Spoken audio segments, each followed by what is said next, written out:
தேவ பிள்ளைகளே, உங்களை காலையிலே வாழ்த்துகிறேன். நீங்கள் எல்லாரும் சமாதானமாக மகிழ்ச்சியாக இருக்கிறீர்கள் என்று நான் நம்புகிறேன். இன்றைய தினம் காலை பொழுதிலே உங்களுக்காக ஆண்டவர் கொடுக்கிற வாக்குத்தத்தமானது சங்கீத புஸ்தகம் 1வது சங்கீதம் அதனுடைய 3வது திருவசனம். அவன் நீர்க்கால்களின் ஓரமாய் நடப்பட்டு தன் காலத்தில் தன் கனியை கொடுத்து இலை உதிராத மரத்தை போல் இருப்பான்.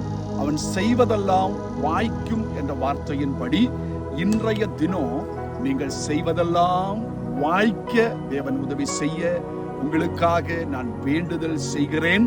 திருவசனத்திலே நாம் வாசிக்கிறோம், ஆமென், தேவன் யோசேப்போடு கூட இருந்தார். தண்ணீரற்ற குடியிலையும் சிறைச்சாலையிலையும் எல்லா சூழ்நிலைகளிலையும் கர்த்தரை யோசேப்போடு கூட இருந்தபடியால் அவர் செய்வதெல்லாம் வாய்த்தது என்று நாம் வாசிக்கிறோம். அதே போல இன்றைய தினம் கர்த்தர்களோடு இருந்து நீங்கள் செய்வதெல்லாம் வாய்க்க உங்களுக்காக ஆமென் வேண்டுதல் செய்கிறேன்.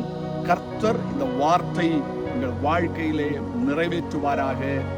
ஆமென், ஆமென். எங்களை எம்பாய் நேசிக்கும் பரலோக பிதாவே, இந்த நல்ல நாளுக்காக நன்றி அப்பா. இன்றைக்கு எங்களுக்கு கொடுத்த வாக்குத்தத்தத்துக்காக நன்றி அப்பா. ஆவியானவர் இந்த நாளிலே முழுவதும் ஒவ்வொரு பிள்ளைகளையும் ஆசீர்வதித்து அவங்க கடந்து போகிற இடங்களிலே எல்லா நன்மைகளும் அவங்களுக்கு தரும்படியாக நாங்கள் ஜெபிக்கின்றோம் அப்பா. தேவனுடைய வார்த்தையின் வண்ணமாக பிள்ளைகளை நாங்கள் ஆசீர்வதிக்கிறோம். அவங்க செய்வதெல்லாம் கர்த்தாவே தேவன் அவங்களுக்கு தரும்படியாக அது வாய்க்கும்படியாக ஜெபிக்கின்றோம் அப்பா.